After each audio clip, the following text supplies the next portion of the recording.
I don't remember exactly what time, but I would have to say it was later in the day. Maybe I would say, I don't want to misspeak. I don't know exactly what time. Was it evening time, after lunchtime? Late afternoon. Late afternoon? Mm-hmm. So you drove up there. Uh-huh. Did you make any stops? Or I did. Where'd you stop? I stopped at Wendy's to get Addison dinner. And then went to the farm. I did. What did you do when you got to the farm? We pulled up, and my mom and Cameron had already arrived, and we went inside the house. That was pretty much it. Did you stay for very long? No. About how long did you stay? Maybe 5 to 10 minutes. Did you see your dad? No. Did you ask your mom where he was? I don't remember.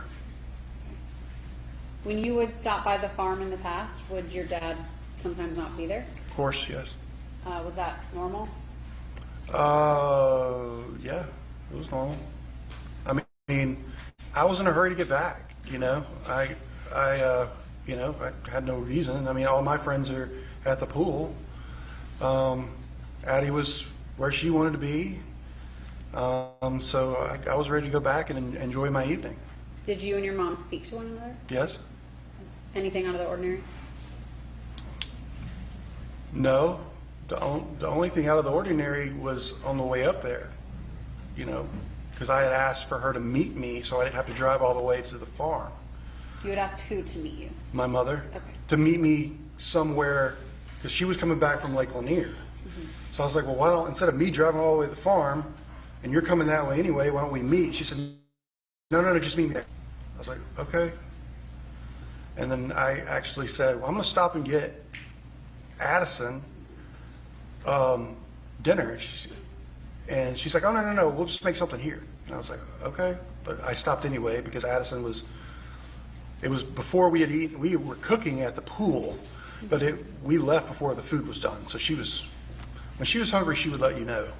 She was hungry. Okay, so what did you do when you left the farm? I went to the gas station, and then I stopped by Kroger in Buckhead, border of Buckhead, Sandy Springs, and I bought fireworks because we always shot off fireworks on the 4th of July at our apartment complex. And where did you go after that? I went home to the pool. Did you talk to Addison again that evening? On the way back from the farm, Addison called me, and she's like, we can't find Big Daddy. And I was like, well, he's got to be there somewhere. Go look for him. And I called him, and his phone went straight to voicemail. And I didn't really think anything of it because his phone went to voicemail a lot. And I just said, well, he's there somewhere, go find him, And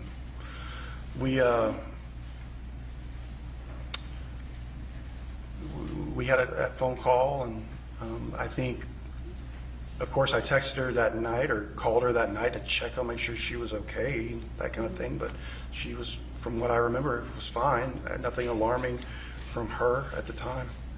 Did you ever communicate with your mom that evening? No. Is that typical?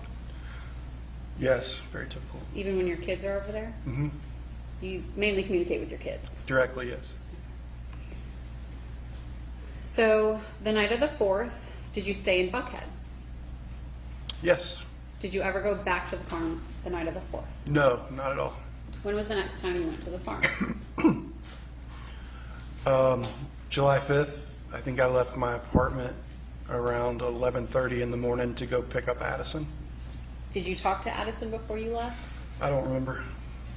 Did you try to call your dad that morning? Yes. And what happened? I went straight to voicemail. Did you talk to your mom? No. You just decided to go up there? I talked to my sister. Which sister? Amanda.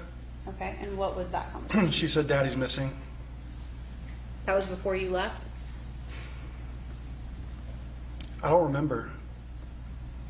I think it was actually after I left. I mean, I don't remember there being a phone call or a text message or anything like that to say, okay, that I'm coming to get you now or anything like that. I knew where she was. I was going to go get her. And I can't remember if the conversation with Amanda was at my apartment or it was on the way. I remember us talking a lot on the way. Who's But us talking? Amanda. And me- you talking a lot? Yes. Okay. About what? Trying to figure out where my dad was. I told her, I said, you need to call the local hospitals and you need to see if his wallet and his car keys are there. At this point, knowing that his phone was going to voicemail and Addison couldn't find him the night before, what was your thought process when Amanda said he's missing? I was pretty panicked. This was 2 months after this whole scenario of him being in the hospital. 2 months, 3 months, April, May, June, so 3 months. So I had not been able to talk to my father to get in touch with him the night before when I called him to see where he was, so Addison and them could find him and hang out with him. And then the next day, my sister calls me and says, "Daddy's missing."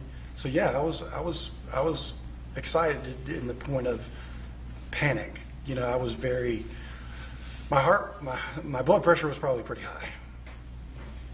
So even though his phone would go to voicemail pretty often, this was not normal. No, Him going not to- for that long. Yeah. How long did you know that nobody had gotten in touch with him? Well, I know that I had tried to call him the night before, on the way back from the farm to Buckhead. So for me, we're talking, over 12,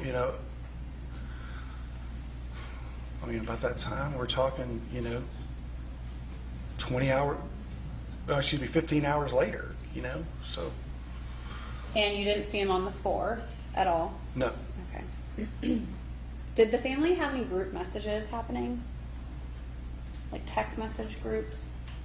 I don't remember there being a group message. So you and Amanda were talking on the phone about, and you had said to her to call the hospitals. Call hospitals. I also told her, because she said his car was there. And I was like, well, he never went anywhere without his car.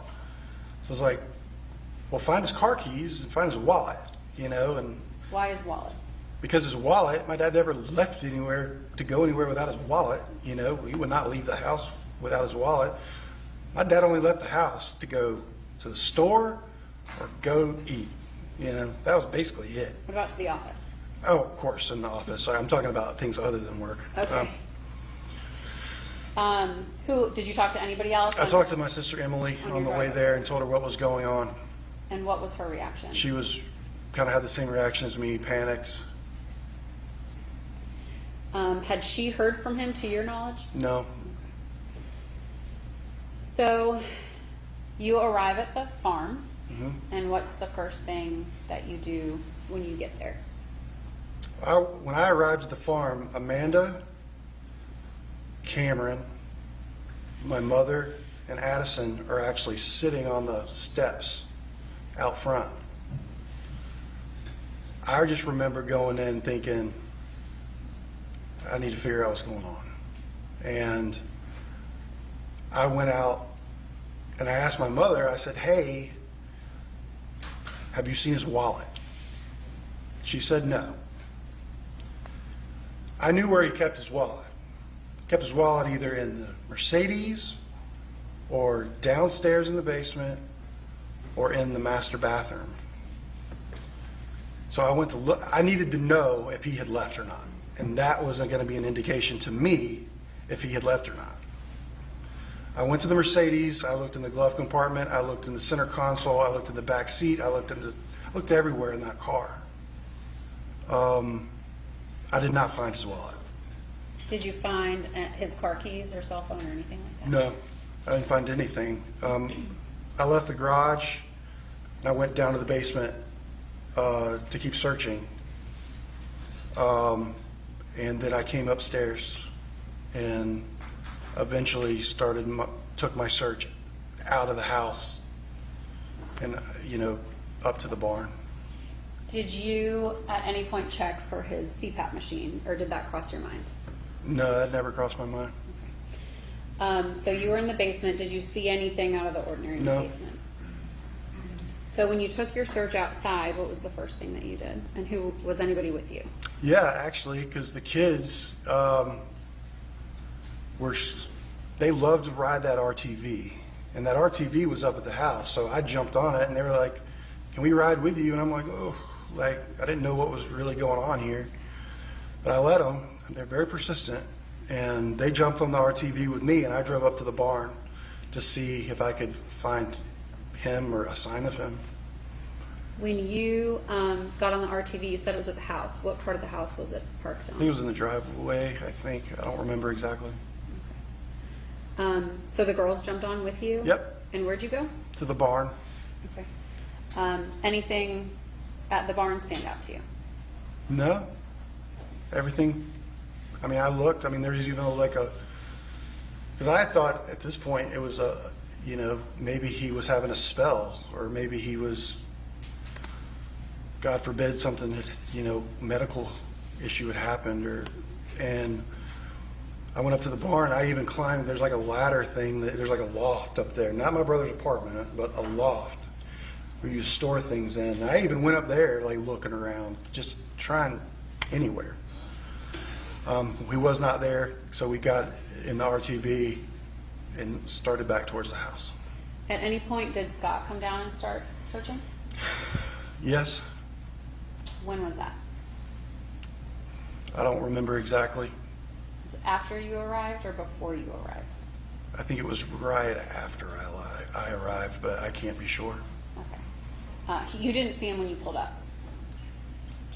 When I first pulled up to the house that morning, no, or not around noon. My first initial time when I got to the house, no, I did not see my brother. When I just saw the four of them. So you're on the RTV with Cameron and Addison, Correct. and you're driving back from the barn down back to the house. Yep. Okay. Where did you look next?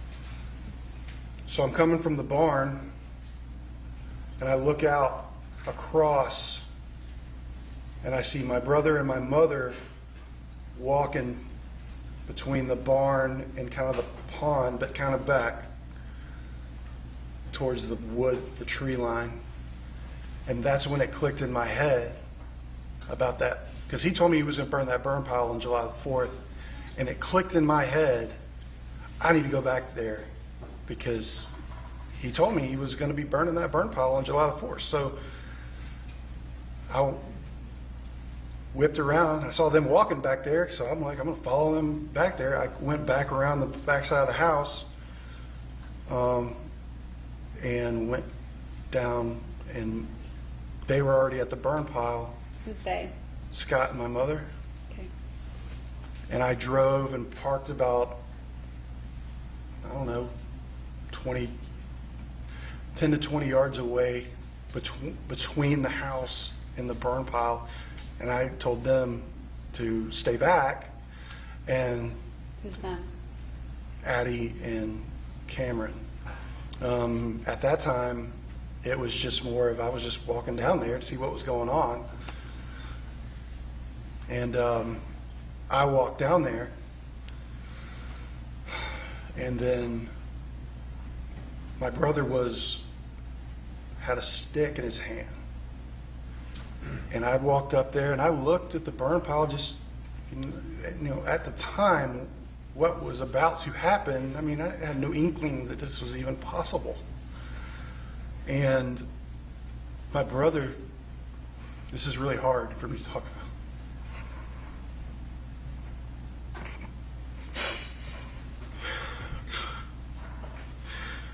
My brother looked up at me and he said, "You need to get those kids the F out of here.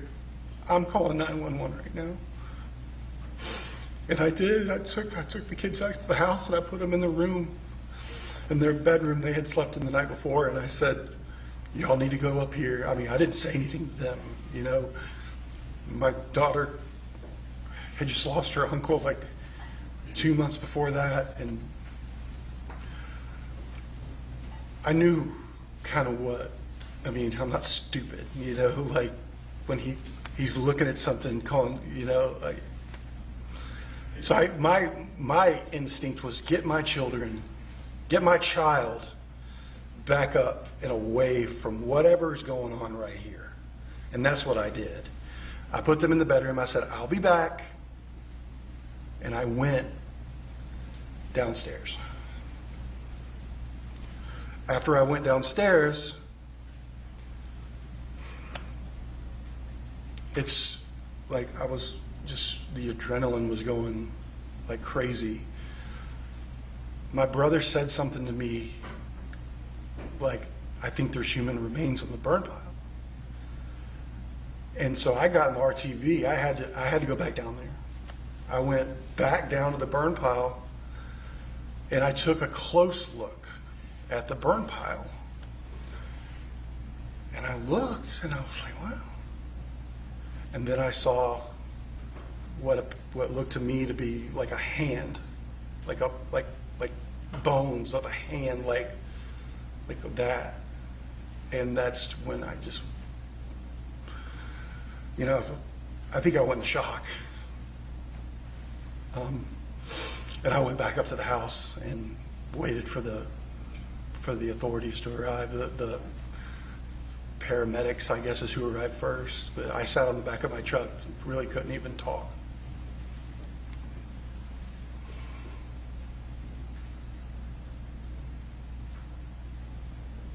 Did you touch anything in the burn pile? No.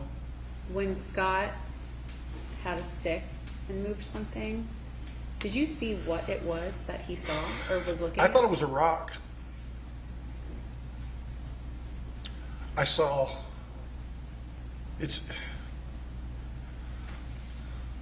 but he told me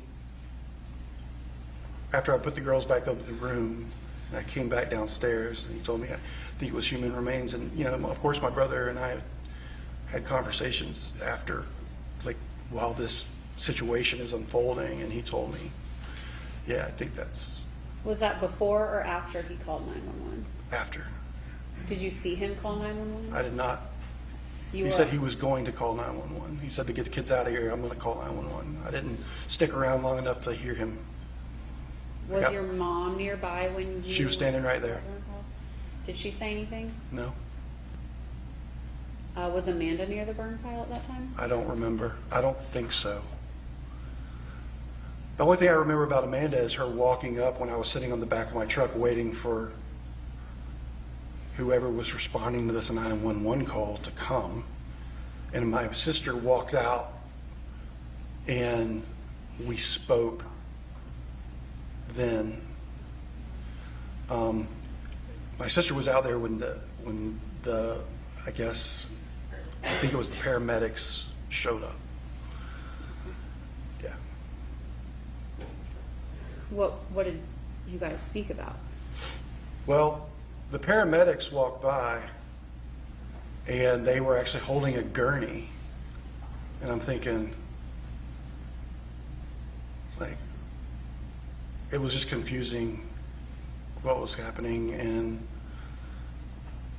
I was sitting there, and it wasn't long after that the paramedics actually walked back around and said to me, I'm sorry for your loss. And that's when it really kicked in. And that's when Amanda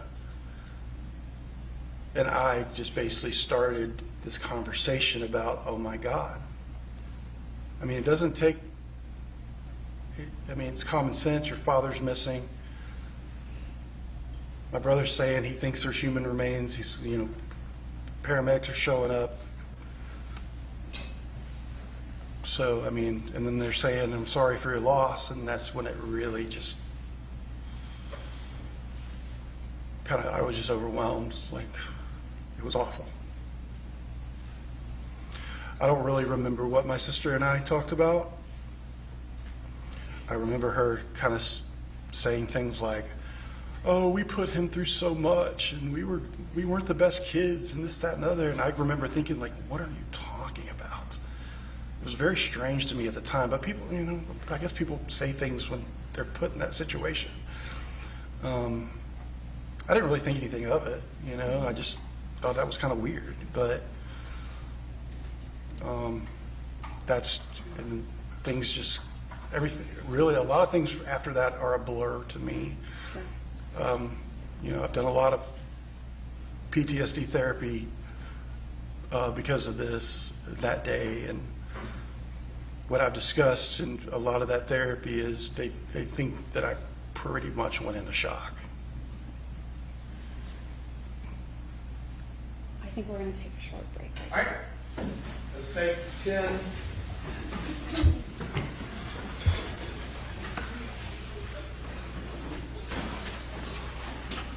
Y'all, I'd rather you go downstairs if you need to do that. Okay. It's, everybody is a little soft-spoken today.